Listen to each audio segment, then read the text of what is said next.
was a Thursday night, and I'd been driving for Uber since the early evening, picking up people here and there. Nothing out of the ordinary.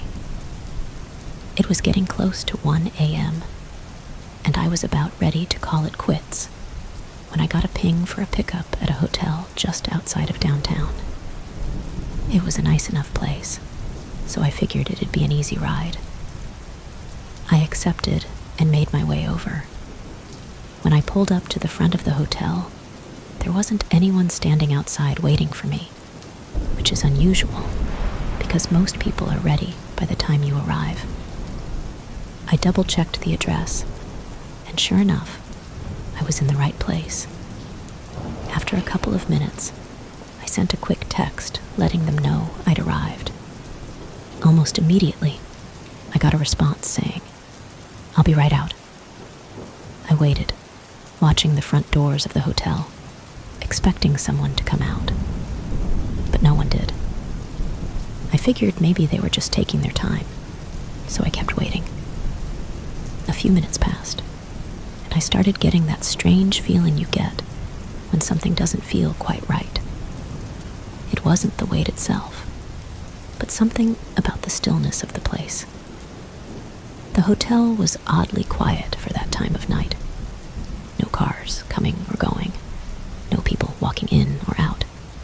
Just nothing. Finally, after what felt like forever, the front doors of the hotel slid open. But it wasn't what I expected.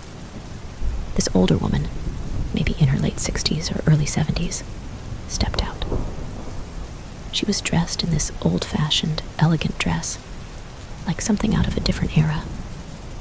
And she moved slowly, almost gliding, as she approached the car. I don't know why, but I immediately felt a sense of unease. She opened the back door and slid into the seat without a word. I greeted her and asked where she was headed. She looked at me through the rearview mirror with these distant, glassy eyes and simply said, "Home." I waited a beat, not sure if that was all the information she was going to give me. "Do you have an address?" I asked, trying to keep things professional. She smiled faintly, a kind of sad smile, and then, after a long pause, she finally rattled off an address that was across town. I punched it into the GPS, and we started driving. At first, I thought maybe she was just tired. You get passengers like that sometimes. People who don't want to talk, especially if they've had a long night. So I kept to myself, focusing on the road. But as we drove, I couldn't help but notice how still she was in the back seat. Most passengers, at least, fidget a little, check their phone, adjust their seat. But she just sat there, perfectly still, staring straight ahead with that distant look in her eyes. About 10 minutes into the ride, I tried to make some small talk, just to break the silence. "Late night, huh?" I asked, glancing at her in the rearview mirror. She didn't respond right away, and when she finally did, her voice was soft, almost like she was speaking from far away. "It's been a long time," she said. I wasn't sure what she meant by that, but I didn't press her. I figured she was just tired, maybe a little out of it.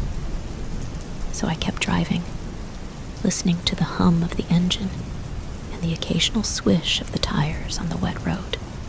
Then, as we were nearing the address she'd given me, something strange happened. My GPS showed we were only a couple of minutes away, but as we turned onto the street, I realized the neighborhood was off. The houses were old, but not just old, like abandoned old. They were run down, overgrown with weeds, some with boarded up windows. It didn't make sense, because the address she gave me was supposed to be a residential area. But this place looked like no one had lived there for years. I slowed down, double-checking the GPS to make sure I hadn't made a wrong turn. But nope, this was the right street. pulled up to the house number she gave me, and it was one of the most dilapidated places on the block. The roof was sagging, the windows were broken, and the front yard was a mess of dead grass and rusted-out cars. I turned to the woman, wondering if maybe she'd made a mistake. But before I could say anything, she leaned forward and said, "This is home." I stared at the house, trying to make sense of it. "Are you sure?" I asked, my voice a little shaky. She just nodded, that faint, sad smile still on her face. "It's been a long time," she repeated. I didn't know what to say. The whole situation felt wrong, but she seemed so calm about it. I hesitated for a moment, then unlocked the doors and told her we'd arrived. She slowly opened the door and stepped out into the night, her dress billowing slightly in the breeze. As she walked toward the house, I watched her closely, expecting her to go up to the front door. But she didn't. Instead, she walked around the side of the house, disappearing into the darkness. I waited for a minute, unsure of what to do. Part of me wanted to get out and make sure she was okay, but something about the whole situation kept me rooted in my seat. After a few more moments of sitting there in the dark, I finally decided to drive off. As I pulled away, I glanced in the rearview mirror one last time, but the house was just as still and empty as it had been when we arrived. I don't know who that woman was, or what she was doing at that abandoned house, but the whole ride left me with a sense of unease that I still can't shake. It felt like I'd just dropped her off in a place that existed outside of time, like she didn't quite belong in the world I knew. It was one of the strangest, most unsettling rides I've ever had, and to this day, I still wonder what exactly I experienced that night. So, last night, I was out driving for Uber like usual. It was around midnight, and things had been pretty normal. Mostly people heading home from bars or late-night workers catching a ride. But then, I got a ping for a pickup in this quiet, almost deserted part of town. I didn't think much of it at first, so I accepted the ride. I pull up to the address, and it's this really run-down house. The porch light was flickering, and there was barely any light around, which already made me feel a bit uneasy. Then, out of the shadows, this guy walks out. He's tall, wearing a long, dark coat, and has this really intense look in his eyes. Something about him just felt off. But, I'm just trying to make some money, so I unlock the doors. He gets in the back seat without saying a word. Usually, passengers greet me, or at least give me some sort of direction. But this guy just sat there in silence. I asked him where he was headed, and after a long pause, he finally gave me an address. Somewhere on the outskirts of the city, close to an area I wasn't too familiar with. As we drove, I tried to make some small talk to break the tension, but he just kept staring out the window, ignoring me completely. The whole vibe in the car was just heavy. At one point, I looked in the rearview mirror, and I swear, he was staring directly at me through the reflection, with this unnerving, almost predatory gaze. It sent chills down my spine. Then, out of nowhere, he starts muttering to himself, saying things like, "They're watching, and I have to get out before they find me." His voice was low, almost like he was talking to someone who wasn't there. I couldn't really make out everything he was saying, but it was enough to freak me out. My heart was racing, and I was just trying to focus on the road, counting down the minutes until I could drop him off. Finally, we reached the destination. A dark, isolated area with no streetlights and barely any houses around. He got out, and as he did, he leaned in through the window and said, "You're lucky they didn't follow us." Then he just turned and disappeared into the shadows. I sped off as fast as I could, not even caring about the speed limit. I don't know who they were or what his deal was, but I'm just glad I got out of there. I couldn't shake the feeling that something bad was about to happen, and I've never been so relieved to end a ride. Definitely the scariest experience I've ever had on the job. It was a rainy Saturday night, and I had just logged into the Uber app, hoping to catch some decent rides before calling it a night. The rain was coming down hard, making the roads slick and visibility poor. But I've driven in worse, so I wasn't too worried.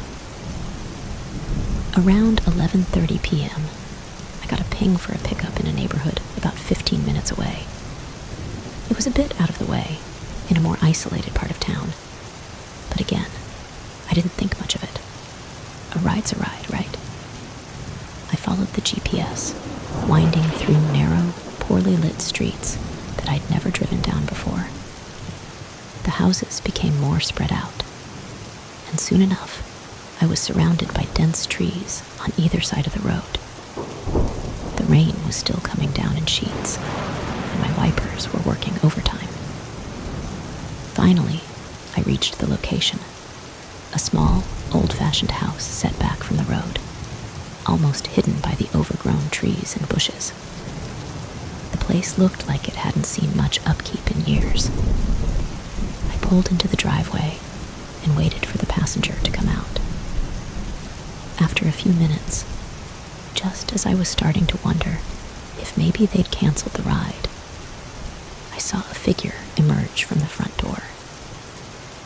A woman, maybe in her mid-30s, wearing a long, hooded coat. She walked slowly, almost hesitantly, through the rain, and as she got closer, I noticed her face. She looked pale, almost sickly, with dark circles under her eyes, like she hadn't slept in days. She got into the back seat and quietly mumbled a greeting, barely above a whisper. I asked her where she was headed, and she gave me an address across town. It was a good 30-minute drive, and as soon as I started moving, I could feel the unease settling in. The vibe in the car was just off. I've had quiet passengers before, but something about her silence felt different. It wasn't just quiet. It was oppressive, like the air was thick with something unsaid. We drove in silence for a while, with only the sound of the rain pounding on the roof and the wipers swishing back and forth. Every now and then, I'd glance in the rearview mirror, trying to get a read on her, but she just stared straight ahead, her eyes wide and unblinking, like she was lost in some terrible thought.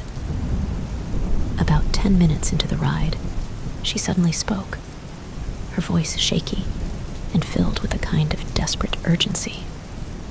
"They're coming for me," she said, more to herself than to me. "They always find me."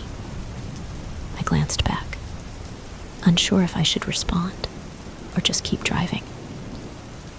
"Who's coming for you?" I asked, trying to keep my voice calm, even though I could feel my heart starting to race. She didn't answer right away. Instead, she started fidgeting with her hands, wringing them together nervously. "I can't stay in one place too long," she finally said. "They always find me. No matter where I go, they find me. Now, I've heard all kinds of weird things from passengers, but this was something else. There was a raw fear in her voice that made my skin crawl. I didn't know what to say, so I just kept driving, hoping the ride would end soon. But then, things got even stranger. We were about halfway to the destination when she suddenly leaned forward, almost pressing her face against the back of my seat. "You have to take a different route," she whispered urgently. "They're following us." I felt a chill run down my spine. The road we were on was already pretty deserted, and I hadn't seen another car for miles, but her fear was contagious. Without thinking, I nodded and took the next turn, heading down a side road that I wasn't familiar with. The rain was still pouring, and this road was even darker, with no streetlights and thick trees on either side. She kept looking out the back window, her breathing quick and shallow. "Faster," she urged. "Please, they're getting closer." I pressed down on the gas, the car speeding up as we tore through the rain-soaked streets. My hands were gripping the steering wheel so tightly, my knuckles were white. I didn't know who they were, or if there was anyone at all, but her panic was enough to make me believe something was out there. We drove like that for what felt like an eternity, twisting and turning through unfamiliar roads, until finally the GPS rerouted and told me to make a right onto a main road. As soon as we hit that road, she let out a sigh of relief and slumped back in her seat. "We lost them," she whispered, more to herself than to me. The rest of the drive was eerily quiet. She didn't say another word, and I didn't dare ask any questions. I just wanted to get her to her destination and be done with it. When we finally pulled up to the address, she quickly got out of the car, barely saying goodbye before disappearing into the night. As soon as she was gone, I sped away, my heart still pounding. I didn't even turn the app off until I was back in a well-lit, populated area. Even now, I can't shake the feeling that something was really wrong with that woman, or that there was someone, actually following us. It was the most unnerving ride of my life, and I'm not sure I'll ever forget the look in her eyes when she said, "They're coming for me."